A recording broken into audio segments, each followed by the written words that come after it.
Hey everyone, Sir Owen Disney here. It is Tuesday, and it's time to talk WWE Monday Night Raw. And I'm not exactly sure what to say about tonight's show, or last night's show in this case. It's a very slow build, to say the least, but we'll get to that in a minute. So they start the show off with little Motorhead, which means obviously we're going to be joined by Corporate H. And Triple H comes out and he basically has the Shield standing at the bottom of the ramp like they have been lately, because there's two ways to look at this. Okay. First off, the Shield is the New Age APA. Kind of like they are like assassins for hire. But it's also funny because they were talking about bringing down the hierarchy, bringing down all the people that they thought exhibited injustice. Well, that includes the corporation, and that also includes the McMahons, and most likely includes Triple H. Well, now they are basically errand boys for Triple H and the new corporation. I don't have a problem with that. I see where that comes from, but it kind of tweaks their gimmick just a little bit, to be totally honest. So, Randy Orton comes out. Triple H basically gives him a grandiose introduction like he always does lately. And he basically said, Triple H says, you deserve the best possible product. And he said something that's very true. Popularity has nothing to do with what's best for business. Oh, by the way, every time someone, a babyface, a heel, a commentator, it doesn't matter who it was, says what's best for business or best for business, I am going to lose my mind, to be totally honest. I'm getting real sick of that term right now. What's best for business is not to hear those words ever again, to be totally honest.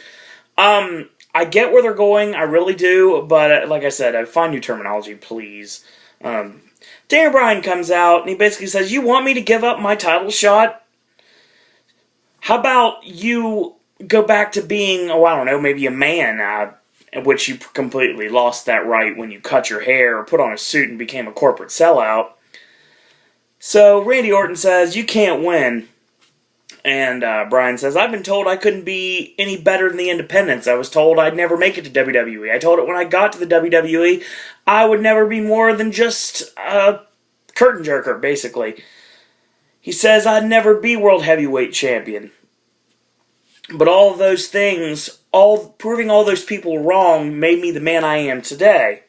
Randy Orton, you will never understand because you were given absolutely everything. I don't think I can beat you. I know I can. See, Randy Orton, you may have the genetics, but you don't have the heart of a champion. And Triple H stops him right there and says, Daniel, your anger is misdirected. You should be angry with one man. And it's the Big Show. Because he didn't stop the beating you took time and time again. Even with his ironclad contract, which is about time they brought it up, to be totally honest. So, I'll give you a chance to get out your frustration. In the main event tonight, it's going to be Daniel Bryan versus The Big Show. Alright. Excuse me. The sign says the changing weather. Sorry about that. Alright. Opening segment. Now, show starts off with Triple H and the Shield of guarding because they are the assassins for hire. Randy Orton comes out, who basically has this spot because he is the face of the WWE in this storyline. Randy, you really wanted to be a heel more than anything in the world, and you got what you wanted. The only people that cheer Randy Orton now are his biggest marks, children and women. Not that there's anything wrong with that, and especially in a particular fashion, but they're the only fans he's got left.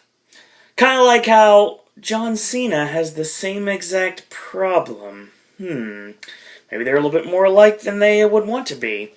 Anyway, so Randy Orton is basically put in this not because Triple H likes him, obviously, storyline-wise he doesn't, but he's put in there because it's the word I hate using, you know, the terminology, it's the best thing for business. I'm sick of hearing that.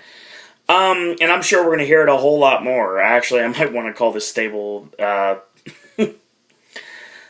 the best thing for business. But that's another story altogether. As a matter of fact, I think that's actually what I'll start calling it. I will start calling this new corporation the best thing for business. And in a very ironic way to put it. So Daniel Bryan comes out. He's got the entire crowd on his side right now. Even Orton fans seem to be cheering for him. And this is awesome to see Daniel Bryan on the top of the WWE. I don't call him the MVP of WWE for nothing. He is an amazing athlete. He's an amazing talent. He's getting better on the mic. I enjoyed his independent mic work, but when he got to WWE, a lot of people panned it, so I'm glad to see he's coming to his own with his promos, and I like that. Randy Orton is supposed to be the biggest toolbox in the world, and he plays it so well. Randy Orton is a very unlikable person as a character, and I'm sure I don't know anything about Randy Orton on a personal basis, but Randy Orton plays the absolute D-bag to a T. And it's really awesome because this says something about the fact that you get someone, a fan, a mark, whatever you want to call them, same thing, depending on how you look at it, in order to put over the fact that he loves the bad guys and he hates the faces, like, boo, boo, you suck because you're a good guy, and you're awesome because you're a bad guy. Well, you notice most, and this has been the case throughout time, most of the bad guys are better wrestlers, better workers. Reason why? Because most of the times they have to carry the matches. See, the heel leads the match. Obviously, the babyface gets their comeback and they get their shine, but the heel basically has to lead the match. And that's what the job of a heel is. And a heel's also job is to elicit the most heat they possibly can, regardless of what they have to do, regardless how devil, that's not even a word, how depraved, how evil, how, I'm trying to put them together and I came up with the word devil, which technically would be devil, but basically, they have to be the most despicable human being on the face of planet Earth and do anything and everything in order to get themselves to be absolutely despised. And I've done this before, so it works. And cheap heat is heat, regardless how you look at it. It may be cheap in some people's eyes, but it's very true. And Randy Orton right now is sucking up to Triple H, and that's what we're going with. Triple H leading this brand new regime, this new corporation, this the stable now called the best thing for business. And basically, Triple H is making Randy Orton his hand-picked golden boy right now. So that's why Randy Orton is the WWE champion. And at SummerSlam, that's why Triple H cost him the WWE title. Daniel Bryan is, of course, when Bryan beat John Cena clean with a Bicycle knee and won the championship clean in the center of the ring. Of course, Randy Orton ends up getting it handed to him by Triple H pedigreeing Daniel Bryan when he was special referee. So, this corporation is trying to guide Daniel Bryan not to hating them. They're trying to guide them towards hating the Big Show, because the Big Show is the person who could have stopped everything, but he didn't.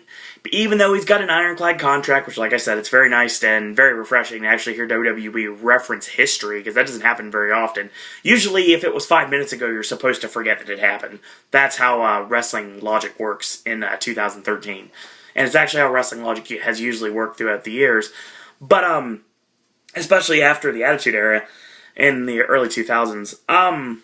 So, yeah, that's how we start off Raw, and we set up our main event, which is Daniel Bryan and the Big Show. And it's interesting, throughout the night, and I'm not going to talk about this in order because I'm just not.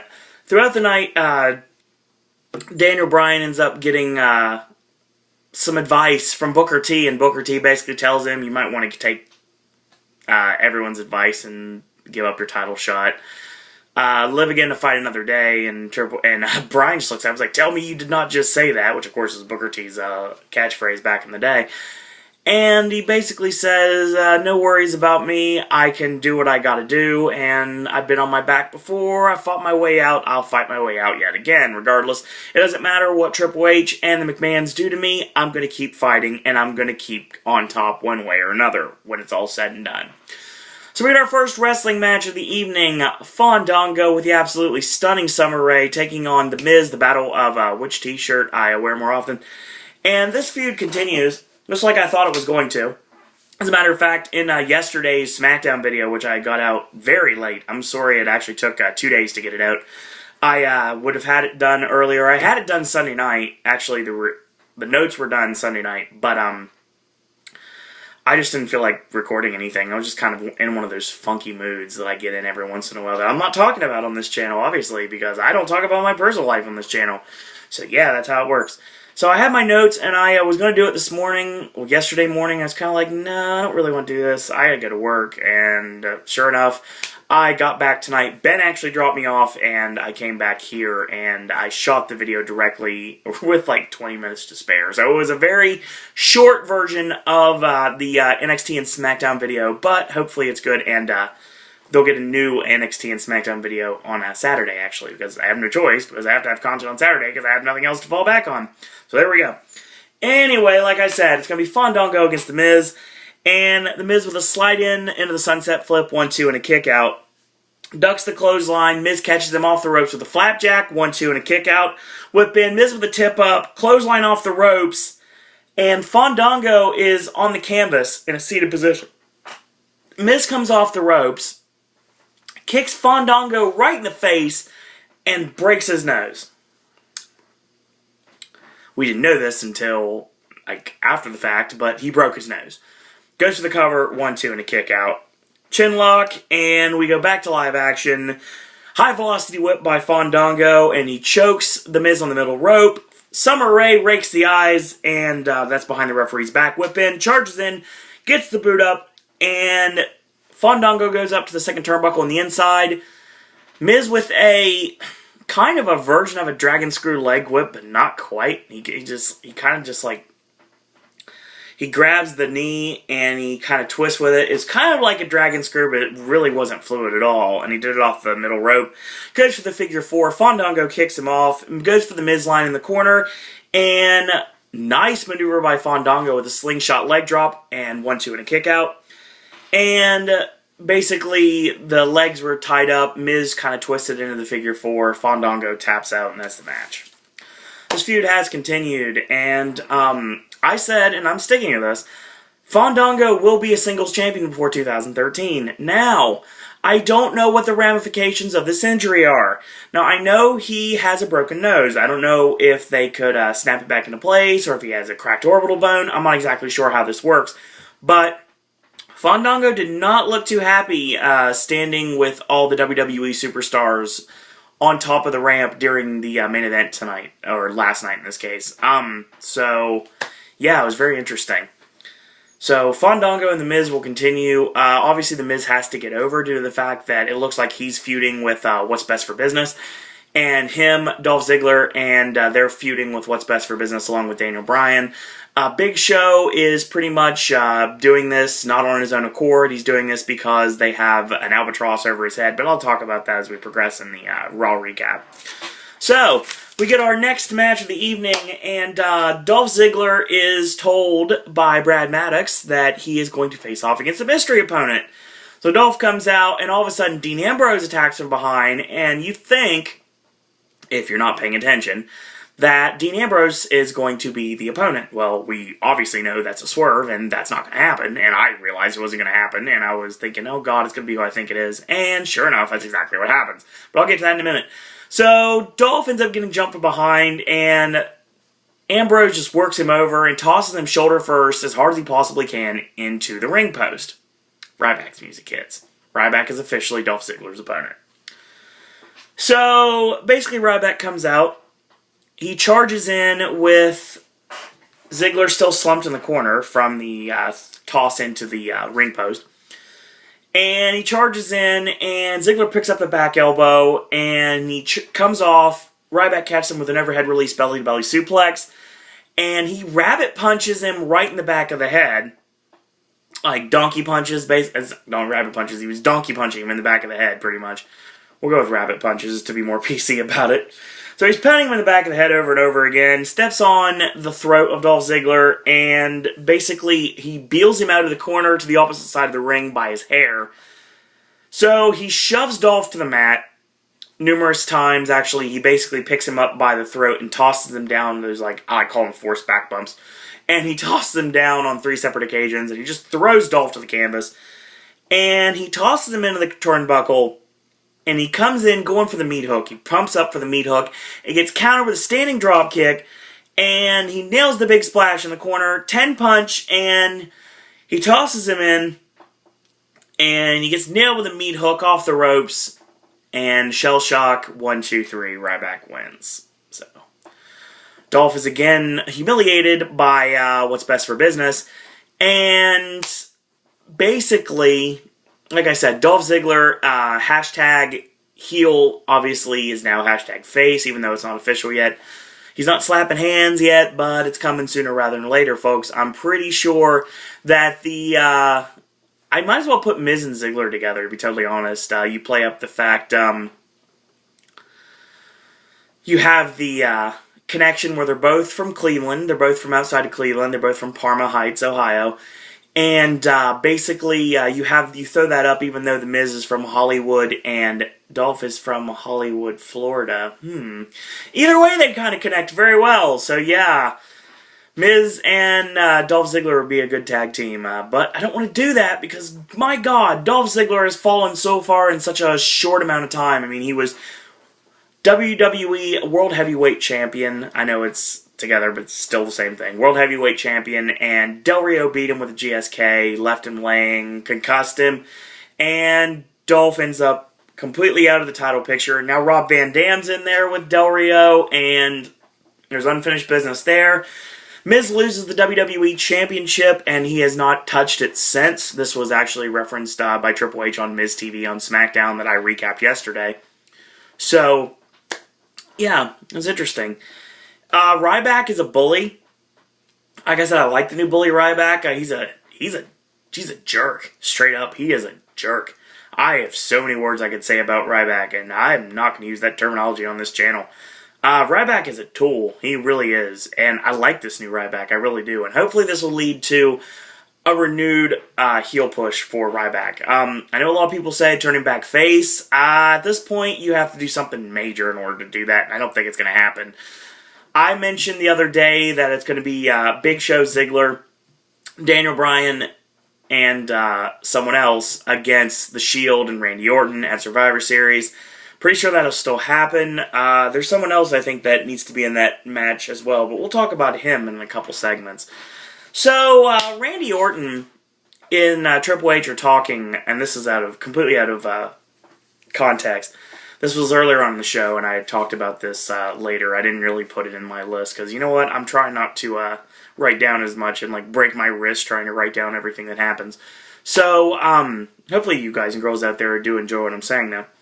So, Randy Orton and Triple H are talking. Cody Rhodes shows up and says, no disrespect, but I just don't understand why Randy Orton would not want to face Daniel Bryan. I mean, obviously, it's not like you're scared of him or anything, and he pretty much just said the wrong thing, and Triple H pretty much says, like, oh, you're getting married soon. You got that on your mind, obviously. And Cody's like, yeah, what to do? He's like, well, I'm going to give you an opportunity tonight. I'm going to give you an opportunity against Randy Orton, kind of like what they did with The Miz on SmackDown. And he basically is going to give him that opportunity. But he needs to win. Actually, he has to win. Because if he doesn't win, his services will no longer be needed. That's right. Triple H is going to fire Cody Rhodes if he cannot defeat the WWE Champion Randy Orton. So, Cody is left ejected, and that was earlier on in the show. So, basically, Big Show says, I'm not going to face Daniel Bryan, I'm not going to do it, you can't make me, can't do it, can't make me, and Triple H and Brad Maddox are talking, and of course Stephanie shows up, and then, like, they're all talking, it's like, Brad, step aside for a second. So, basically, Stephanie doesn't roll that way, doesn't go to the locker room and say things like behind closed doors. Oh no, she's going to do it in a rather public sense. She is McMahon after all. So Stephanie comes out and she brings the Big Show out. She actually calls him her giant. Said she's known the Big Show since she was 12 years old. Okay. In order for that to be the case, the Big Show would have had to be in the WWE in 1988. If I remember correctly.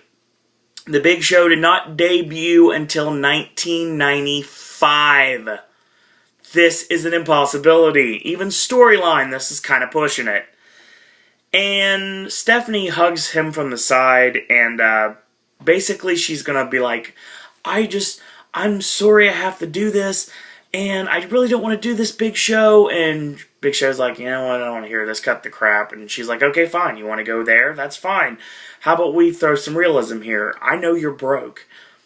I know you have a family to support. I know you need this job. I know you need this company. And I know that you cannot afford to not have this match. If you don't perform, you won't see a dime of your ironclad contract. How much longer do you have in the ring? And then she throws a very low blow. I mean, a really low blow. And even from a storyline perspective, it's kind of that might have been a little too far. But you guys wanted Attitude Era, so this is exactly what you're getting here. So, Big Show's biggest fear is that giants don't live medically as long as normal people. Big Show's been alive for over 40 years. I'm pretty sure he has lived a lot longer than most giants have. So this is null and void. But I don't think about this right away. You suspend disbelief momentarily. It's like, well, that was a cheap shot. But you have to say certain things, obviously. I trust that you'll make the right decision. And the only person hurting more than you right now is me. She hugs him and she walks out, leaving the Big Show with his head in his hands. Interesting. Big Show is being the scapegoat here. Big Show is more relevant than he's ever been in his entire career. WWE, WWF, or even WCW, to be totally honest. And Big Show's had a lot of world title reigns. Doesn't matter. None of this matters at this point. Big Show is more relevant than he's ever been. Big Show is more over right now than he's ever been, to be totally honest.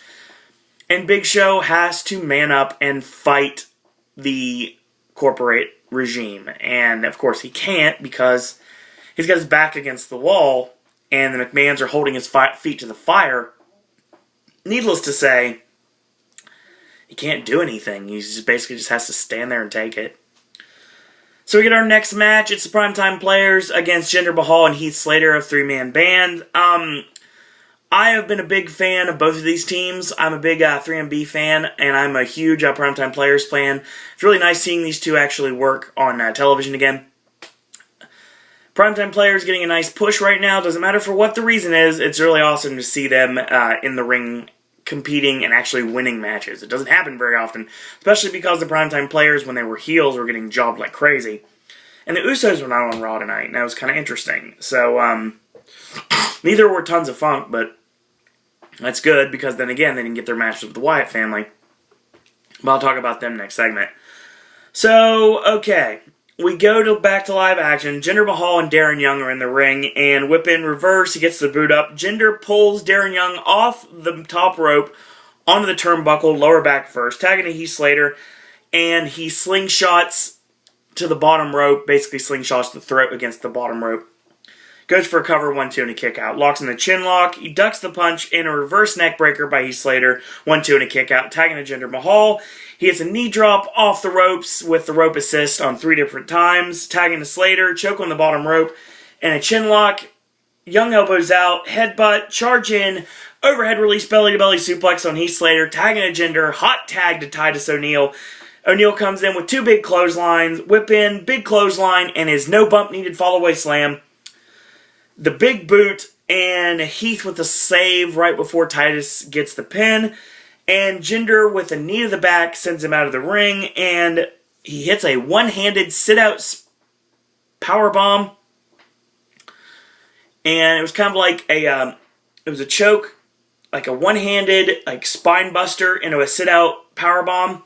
Looked kind of like a tiger bomb, basically, is what it was. Like a one-handed tiger bomb is pretty much what it was. And the Primetime Players get the win. So they are legitimate contenders to the Shield. Not exactly sure when they're going to get a title shot against Reigns and Rollins, but I think it'll happen sooner rather than later. I don't know if they're the ones that take the titles off of them, because I thought there was going to be Big Show and Mark Henry, with Mark Henry coming down with the hamstring injury at a house show over the weekend. I don't know if that team is going to continue to stay together. I think they're going a different direction with Big Show now. So the Big Show Mark Henry versus the Shield match at Night of Champions that was supposed to happen will probably not happen at this point. I have a feeling on Raw next week we're going to get a number 1 contenders match to determine who faces the Shield at the pay-per-view. And we still get Dolph Ziggler and Dean Ambrose for the United States title, which hasn't been announced yet. I have a feeling it'll be announced on SmackDown on Friday, if I had to guess. So we got the Wyatt family. And Bray Wyatt with another amazing promo like he always does. And I'd love to have the actual wording, but I don't. I have not a version of it here. So it's really funny, and this is really interesting actually. Wyatt family, Bray Wyatt is tweeting during the show. Tweeting during the entire episode of Raw. And he basically said, "When men of power wage war, only the innocent suffer. Come with me. Hashtag down with the machine." Okay. Obviously, down with the machine means down with the big red machine. But think about it from this perspective. The Wyatts are kind of in limbo right now. They don't really have a storyline. They don't really have anybody they're feuding with. They pretty much just have the fact that they sacrificed Kane. So they haven't started the Steves with Christian, and I think that starts on SmackDown this week. Or they started on Raw right in front of Edge next week, which is even better, since we're going to be in the T-Dot next week for Raw.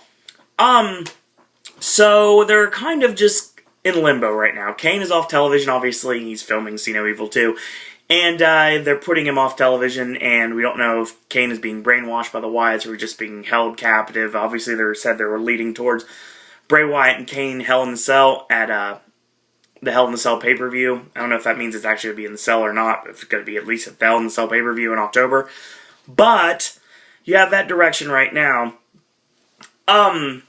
Interesting to see what we go with this. So this is Down with the Machine, like I said. The Wyatts are not really established as faces or heels yet. I mean, they destroyed Kane, which obviously may make them heels. But they're liked by a lot of the crowd. Now, here's the thing. What about turning the Wyatts babyface and sicking them on what's best for business? How about Daniel Bryan utilizes Bray Wyatt and Eric Rowan and Luke Harper as his secret weapons against the Shield? I mean, that's kind of going out there, but obviously it's not something that's going to happen anytime soon. But like I said, I talked about Daniel Bryan and the Wyatts going after the Shield, and I don't have a problem with that, but I mean, you can't do it right now. Obviously, Kane just got sacrificed, so you're not going to really do that. So maybe you do it. I mean, here's the thing. You sacrifice Kane, who used to team with Daniel Bryan. They did Hell No, and obviously this leads to Bryan and Kane and the Wyatts teaming up, and you can't really do that. So I mean, it's like I said, it's just armchair booking. It's just something you could possibly do, but you're not going to do it. You don't need to turn the Wyatts babyface, not yet. Maybe somewhere down the road, but not yet. So we get this amazing promo from Bray Wyatt, like he always does. I love to have this verbatim. I don't. I just have bullet points, so we'll go with it. Icarus was warned not to go too close to the sun. You know, as he neared the sun, his wings, they began to melt. He fell into the ocean, never to be seen again. Where's Kane? See, the fire that he thought was his friend has become his ending. Like a lamb led to slaughter, oh where has my monster gone? Oh where can he be? Kane made his bed, now he's burning in it. Brilliant, chilling promos from Bray Wyatt every single week. And I've talked him up ever since I first saw him, and he's come a whole long way, and he is coming into his own. I really wish they would come up with a better tag finisher for Rowan and Harper. I like Harper's discus lariat. I don't have a problem with that. Rowan needs something a little more intimidating than the big splash. So, I mean, give him something else. I don't know. I mean, there's so many things you possibly could do with that. I mean, give him a better finisher, honestly. So, that was really interesting, and the Wyatts pretty much in limbo right now until Kane returns. Just constantly giving them on promos on television. Excuse me, I don't have a problem with that, as long as it leads to something eventually.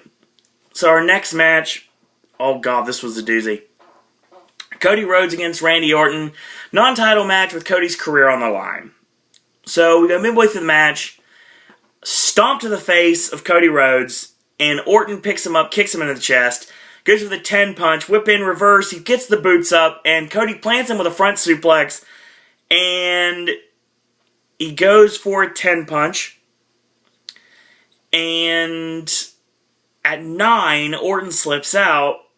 and forearms in the back, catches him off the corner with the 3.0 and plants him, knocking Cody out to the floor. So a boot in the midsection and a headbutt, backdrop suplex on the barricade, and he tosses him back in, goes for a cover 1-2 and a kick out. So he sets on the chest of Cody and pounds away at this former Legacy partner. Leaping knee drop, 1-2 and a kick out. Goes for the chin lock. Cody elbows his way out, knee in, whip in, and he charges in, catches the boot up, big clothesline, back elbow, whip in, reverse, and drop down, uppercut on Randy Orton, and a springboard drop kick, 1-2, and a kick out. Goes for Beautiful Disaster. Orton ducks out of it, shoves him into the turnbuckle, and Orton gets caught with Beautiful Disaster, 1-2, and Orton barely kicks out. So he goes up top, going for the moonsault. Orton slides out of the way, and Cody finds nothing but canvas. Goes for the cover, 1-2, and a kick out. Goes for the snakebite DDT. He plants him with it. Goes for the RKO. Gets countered. Crossroads, 1, 2, and no! He kicks out right at 3. So he kicks him off. Neck snaps him across the top rope. Slides in. Going for the RKO, just like on SmackDown with The Miz. Gets caught with a back elbow. Rolls him up, 1-2, and a kick out. Goes for Beautiful Disaster. He lands on a bad knee, and Orton kicks the knee out from under him. Picks him up. RKO, 1, 2, 3. What a match. Very, very believable finishing sequence. And there was a lot of times, a lot of occasions, Cody really looked like he was in the driver's seat. Cody was a star tonight, without any question. And for those of you out there that don't believe that Cody Rhodes is one of the future superstars of the WWE, watch this match.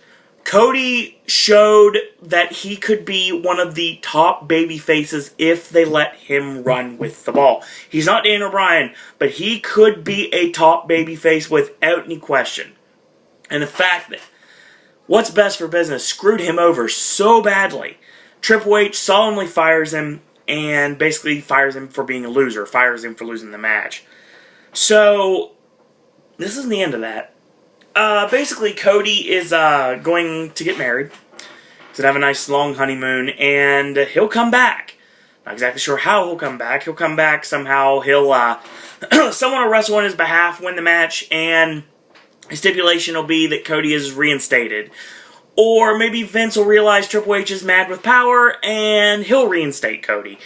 Either way, when Cody comes back, he is going to be a monster babyface, without any question. And that is a good thing. Cody really had the crowd on the edge of their seats. A lot of extremely believable near falls. When he nailed Crossroads, reversing the RKO, the fans went crazy for the near fall on that. It was a nice false finish. Great action between the two as they know each other so well because they've faced off so many times. And it's really nice to see the chemistry between the two really come out in that match. Very enjoyable contest. CM Punk comes out with a Singapore cane. He says, in 13 days, I've got him. You know, I'm in such a dark place, I wouldn't even want to face me right now. At Night of Champions, I guarantee you right now, I will get past Curtis Axel. And then I will get my hands on Paul Heyman. You will see a side of CM Punk that you probably won't like to see. And I can take it, but maybe you can't. Surely Paul Heyman won't be able to take it. See, Paul Heyman says I broke his heart. At Night of Champions, I break his face. I promise. So, very evil promo from CM Punk. So, there's a lot of directions you can go with this. This should end at Night of Champions. I think Punk vanquishes Curtis Axel, leaves him laying, and he beats the bejesus out of Paul Heyman, and that's the end of this storyline. And if Heyman comes back with Brock Lesnar for WrestleMania when Lesnar faces The Undertaker, then that's fine. But this might be the last time we see Heyman on television. I have a problem with that, obviously, because Paul Heyman consistently delivers some of the best promos on Raw, SmackDown, any program he's on. Actually, he did a great promo on NXT last week, to be told, 2 weeks ago, actually. Not last week. Last week I recovered on Pop yesterday. But 2 weeks ago. So, I don't want to see Heyman go off television. The end game here looks to be that Heyman is going to get his. Heyman's going to get whipped. like, legitimately whipped by Paul Heyman. Well, long day. Heyman is going to get legitimately whipped by CM Punk. He's going to get caned into oblivion, to say the least. He's already been put in the Anaconda Vice. He hasn't made Paul go to sleep yet. I think that the beating will happen at Night of Champions. But then again, what this could be also is a nice little swerve, and Axel wins, and then Heyman kind of finds a way to get himself out of this. And either way, we don't prolong this anymore. This has to end at Night of Champions. There's no reason for this to go further. And if it does go further, there needs to be the involvement of a new Paul Heyman guy. Not Curtis Axel. I don't have a problem with Joe Hennig being involved, but a new Paul Heyman guy. Someone else. I'm not exactly sure who that person would be, but a new Paul Heyman guy. Our next match is the number one contenders for the Divas Championship at Night of Champions. I called this match a couple weeks ago. You're welcome. It is Natalya against Naomi of the Funkadactyls against Brie Bella. And you have Eva Marie, you have JoJo, you have Nikki Bella, and you have Cameron at ringside. So that is our match up here. And Bella Factor, the sit-out facebuster, X-Factor, depending on what you want to call it, on Naomi, 1-2 and a kick-out. Natty with a double leg goes for a jackknife cover, 1-2 and a kick-out. So Brie knocks Naomi off the apron. And nice split by Naomi when she gets back up, and she lands on the back of the neck into a sunset flip. Natty tosses her to the floor, and she goes for the sharpshooter, gets countered into a roll-up, 1-2 and a kick-out. Bree's on top, and she gets caught, and she gets the rear view, knocks both ladies down. AJ slides in the ring. She's on commentary during the match, and she starts attacking them. And then she starts getting stomped by Brie Bella and Natty and Naomi, and basically a 3-on-1 on the Divas champion, and she's left laying. Okay, so we have established that AJ is the heel.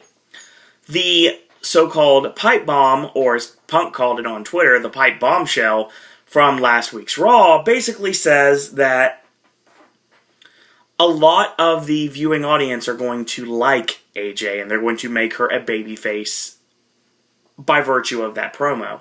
Obviously, AJ is not a babyface. She's a heel. She is a crazy, crazy, very adorable, very beautiful, insane heel. And that's how she should be.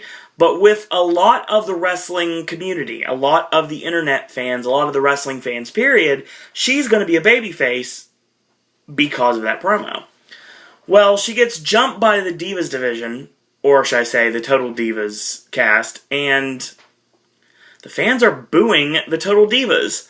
So, yeah, it's interesting to see who's the babyface in this program. Obviously, it's supposed to be the Total Divas cast, but then again, you have the fans that don't like Total Divas and don't like the involvement, not realizing the fact that Natalya Neidhart is an amazing wrestler, and that needs to be talked about. And, you know, actually, Naomi's good in the ring. She's entertaining and energetic. Brie Bella is getting better.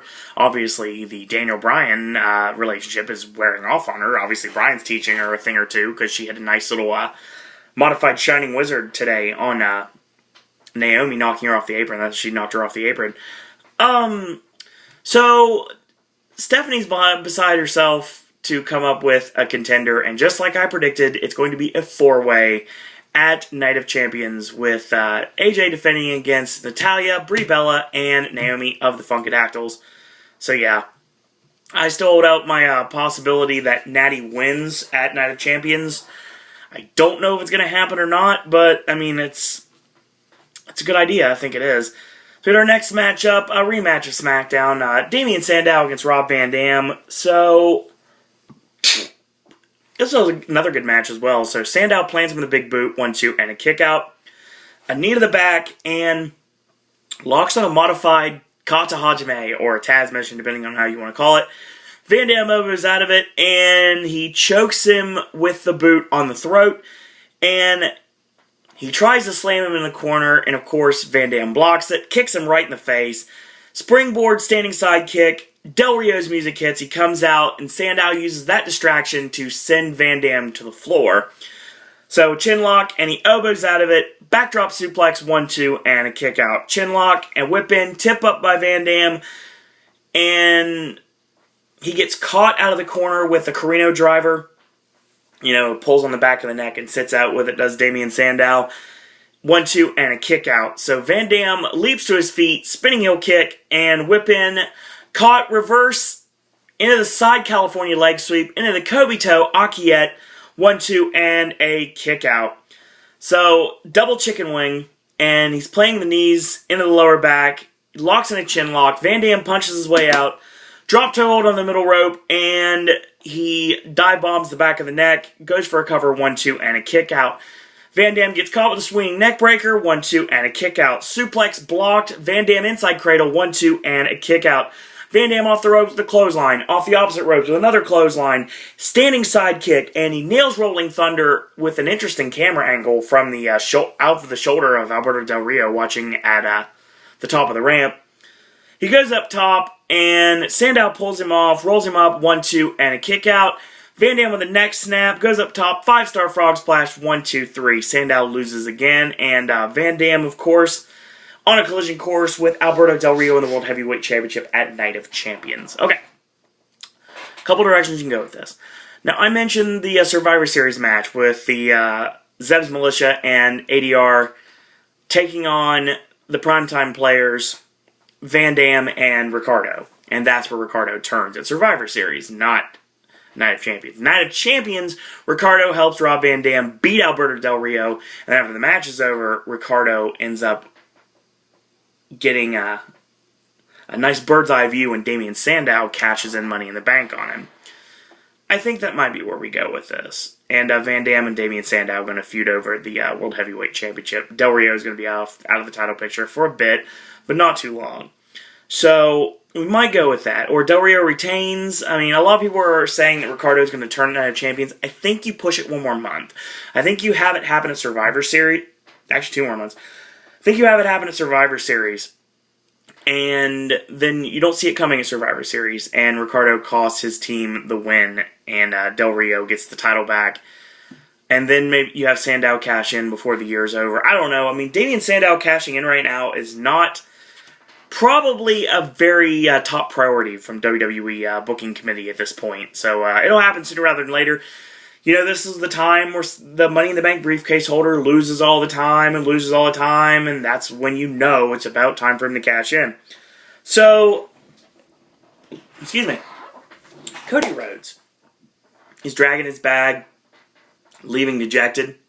Josh Matthews interrupts him. Cody lets him have it. This is abbreviated, but this is one of the best promos Cody Rhodes has ever cut in his life. For 2 decades, the McMahon family has had it out for the Rhodes. You see, Dusty Rhodes, my father, the American Dream, set Florida on fire. What did they do? They put him in polka dots. My brother, I loved him. Still do. He was a stud. He was the natural. What did they do? They put him in gold paint. He's never been the same since. I should have known this was going to happen. But I didn't. And now, I don't have a job anymore. And Josh Matthews, of course, adding insult to injury, basically just kicking him in the face with sand while he's already down, pretty much says, have you talked to your fiancé yet? And Cody just bombs out. Cody's going to be a mega babyface when he returns. Whether it's Vince as the babyface that gets him back, or a wrestler puts his career up if he loses against, if he wins, Cody ends up getting reinstated. I think that's probably going to end up happening. I don't know who's going to go to bat for Cody, but it was really interesting to see what happens with that. Our main event, okay, this is when interesting things happen. So our main event, Daniel Bryan against The Big Show. Once again, the entire WWE locker room gets to stand at the top of the ramp and watch these two rip each other apart by order of what's best for business. So, this match starts off very slow. Big Show doesn't want to fight Daniel Bryan. Daniel Bryan just wants to prove himself. He wants to prove that it doesn't matter who what's best for business puts up against him. he's going to rise to the occasion. And Big Show's like, I don't want to fight you. And Bryan dives in, forearms, and kicks him in the knee and kicks him in the leg. And then he drop kicks him in the knee. And then the repeated kicks and a drop kick to the side of the head. One, and Bryan gets pressed off like he's just laundry. Bryan with a charging drop kick. And then he hits it once, and he hits it again, and he goes for the third time, and Big Show catches him out with a super kick. Big scoop slam. And Bryan kicks him in the legs when he gets back up. Show shoves Bryan down. Headbutt, nice gut shot, whip in, charges in, and plants the behind in the face, comes off the ropes, and Bryan drop kicks the Big Show. The yes kicks, goes for the buzzsaw, gets caught with a goozle. Bryan kicks him in the leg, momentarily drops him down with a DDT, 1-2, and a kick out. Goes up top, he dives off, and he gets harpooned by the Big Show. Big Show just goes to leave. Triple H and the Shield hit the ring. Get back and finish it. Big Show leaves. Show goes to walk away. The Shield jump Daniel Bryan in the middle of the match. Big Show comes in. Triple H stops him. He's like, step back, Paul. Ooh, real names. We're getting down to nitty gritty now. I don't want to do this. So the Shield triple powerbomb Daniel Bryan, leave him laying. Do what I say for your family. Take your fist, ball it up, and knock Daniel Bryan out. So Roman Reigns holds him. He says no. He leaves. Please leave me alone. Big Show is beside himself at this point. He is like in tears. He does not want anything to do with what's best for business in more ways than one. So Roman picks him up again as Stephanie comes out and says, Big Show, this is your last chance. He walks back. He gets in the ring. Triple H and Stephanie are watching. Dean Ambrose and Seth Rollins are watching as Roman Reigns has had to hold Daniel Bryan for quite a while. So Big Show gets up in Stephanie's face. Triple H stops him. And he does it. Knocks Daniel Bryan out with the WMD. Big Show leaves the ring in tears with Stephanie and Triple H saying, you did the right thing. And Randy Orton comes out. He slides in. He stands on Bryan's chest, raising the WWE Championship in the air. Okay. We already talked about that. Let's talk about this. So, like I talked about in the beginning of the video, slow build, slow burn. Randy Orton is now part of the most heat-filled stable in the company. I mean, they spray-painted Daniel Bryan. They spray-painted No in his chest on the end of SmackDown that we recapped yesterday. And now, week after week, Daniel Bryan is left laying. Now, this is pretty much what happened with Diamond Dallas Page in WCW. And I don't know if anybody figured that out yet. DDP was the person who fought the NWO back. And Daniel Bryan is fighting off what's best for business in more ways than one. Or what's not in this case.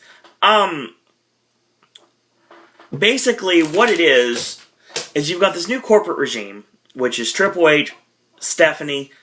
Vince is completely out of this, so I think Vince is going to be the one who puts a stop to all this. Like I said, this reinstates Cody, and this gets a little weight lifted off the shoulders of the WWE locker room, who are going to band together with Vince McMahon, not Mr. McMahon, Vince McMahon, to get the WWE back from the evil corporate regime that Triple H and Stephanie have put it under. That's pretty much what we're leading towards. I don't have a problem with that. Randy Orton is the WWE Champion, and he will be WWE Champion as long as Triple H wants him to. Again, part of the storyline makes sense. When Daniel Bryan gets the WWE title back, he is going to have it for a long, long time. Now, he might get another short reign and get it taken away from him again, but I have a feeling once he gets the title for good, he's going to have it for a while.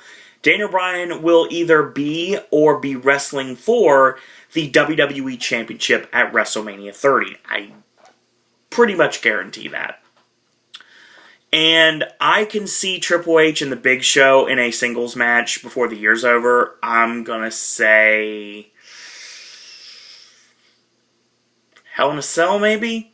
I'd say Hell in a Cell because I think something's going to happen at Night of Champions. And that's going to lead to them having a match. Because at Survivor Series, that sets up the match that I talked about with Daniel Bryan, The Big Show, and Dolph Ziggler, with one other superstar, who is most likely going to end up being the returning Cody Rhodes, as long as he comes back by November. I don't know if he'll be back by November or not. They may bring him back at the Rumble. If he comes back early enough, I think he comes back at Survivor Series. And if he comes back at Survivor Series or before Survivor Series, Vince makes a guarantee that Daniel Bryan will like his final partner. And, of course, you could even do the tease about Shawn Michaels or Stone Cold Steve Austin as the final participant. And you bring out Cody Rhodes and you get a huge pop for it. And Cody's going to be a huge babyface when he comes back. And anybody that fights off what's best for business is going to be universally loved by the WWE Universe and even the smart marks on the internet, to be totally honest, because this is the type of storyline where if you cheer the heels and boo the faces, you're going to hate the heels in this storyline. You're going to hate Triple H and Randy Orton for what they're doing to Daniel Bryan, because by and large, pretty much almost anyone on the internet is a Daniel Bryan fan, or was a Bryan Danielson fan, and they continue to remain a Daniel Bryan fan as they follow him all the way from ROH to Dragon Gate to Japan, all the way to the WWE. So, remember how many crazy things that was said on the internet? How many protests? How many petitions there were when Bryan Danielson was fired from the WWE for choking Justin Roberts with his tie, and everyone decided they needed to set an example by firing him, and the internet went nuts on it. And then when Bryan returned at SummerSlam to help fight off the Nexus, it's just kind of like, whoa, and you need to stop. You don't want to talk about history, because we don't talk about history in the WWE. No, but I talk about history on my YouTube channel. So there, WWE historians. So basically, like I said, anybody who's going to fight off Triple H's posse is going to be dealt with in the most aggressive way possible. The Miz was clapping for Daniel Bryan when he came out. Obviously, it's playing up the fact that the Miz was the pro of Daniel Bryan on Tough Enough. So we play that up. And that's another thing as well. It's the little thing sometimes. It really is. They're really awesome. Randy Orton is a major heel. Triple H, all his fans of Degeneration X totally shoo down the toilet. And basically, he has become the heel that he needs to be. Triple H is an amazing heel. Randy Orton is an amazing heel as well. And I'm very excited to see where they go from here. But I will say right now, it's a slow build, I get that. It's all about building and building and building, and once the babyface finally gets their shine back and gets over on the heel, it's going to be worth it. And it's going to be, trust me, but Daniel Bryan has to get over on what's best for business before Night of Champions in order for anyone to believe that he is going to have a chance in hell of beating Randy Orton in Night of Champions, which I don't believe he's going to do. I don't think Orton and Bryan end with Bryan over on Orton at Night of Champions. I think Bryan ends up getting the title back before the year's over if he doesn't get it at the Rumble, but I still think Bryan and Triple H is the match for the Royal Rumble, to be totally honest. I think Bryan gets the WWE title back before Survivor Series, maybe Hell in a Cell potentially, and Bryan gets the title back, and Survivor Series we have the big 8-man tag.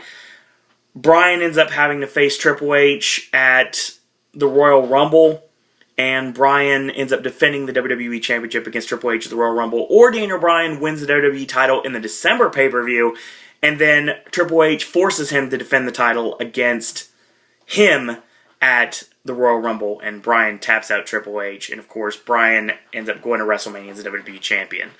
So we get our McMahon explosion that we've been hearing about happening for a long time. And who knows what we see along the way. We see Steve Austin, we see Shawn Michaels. Maybe, maybe not. It might, like I said, it might just be fantasy booking. But, I mean, it could happen. Anything's a possibility at this point. So, yeah, it's really entertaining television. WWE has been consistently entertaining. As a fan, it'd be nice to see Bryan get over once in a while. He's over like forever, obviously. I'm talking about get his wins back. He doesn't have to pin any member of the Shield or Randy Orton. He just has to make them a little bit less vulnerable.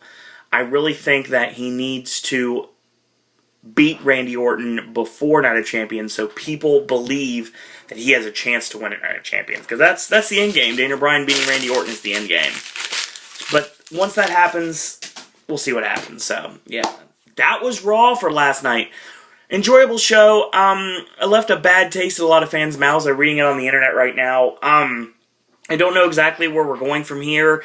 Interesting to stay along the ride, though. Night of Champions, I talked about it in the SmackDown video. I wasn't sure if I was going to be reviewing it. It's actually the last pay-per-view I review before I leave. So, I will do Night of Champions, and then I'll do Raw Monday night or Tuesday night. And I will be doing NXT and SmackDown. Actually, I'll be doing NXT and SmackDown not that week. I will probably not do that. So, my last recap will be Raw. And, I won't do any catch-up or anything like that. I'll come back, and when I get back in October, I will go back to Raw, SmackDown, NXT, and Impact recaps. But I will not do them while I'm home because I don't have time. I have a lot of stuff to do. So, hopefully you guys and girls out there enjoyed the videos. If you did enjoy this video, tell your friends about it. Leave a comment. Do subscribe. And you're more than welcome to try to find me on Twitter. It's easy. At Sir Owen Disney. Very simple, very easy to find. If you want to find me and friend me on Facebook, more than welcome to. It is Owen Disney. And if you want to send me an email, like a gentleman did earlier today, asking me about Magic Bands and FastPass Plus, thank you very much, Art from Virginia. I do want to give that email to you at siroandisney@gmail.com. And spread the word about the Popcaster Revolution. Post these messages. Share them on your social media. Share them on your message boards, on your bulletin boards, even on chalkboards, even if you like to. More than welcome to. Spread the word about Pop and the Popcaster Revolution. And I will join wrestling fans once again on Wednesday. Tomorrow we will actually be doing TNA Impact from last week. And Thursday Impact for this week. Final chance in getting points in the Bound for Glory series, the big gauntlet to determine who will go into the four-way, to determine who faces Bully Ray for the TNA World Heavyweight Championship at Bound for Glory in October. So, in the meantime, thank you guys and girls out there for watching, and until tomorrow, boys and girls, that's all I gotta say about that.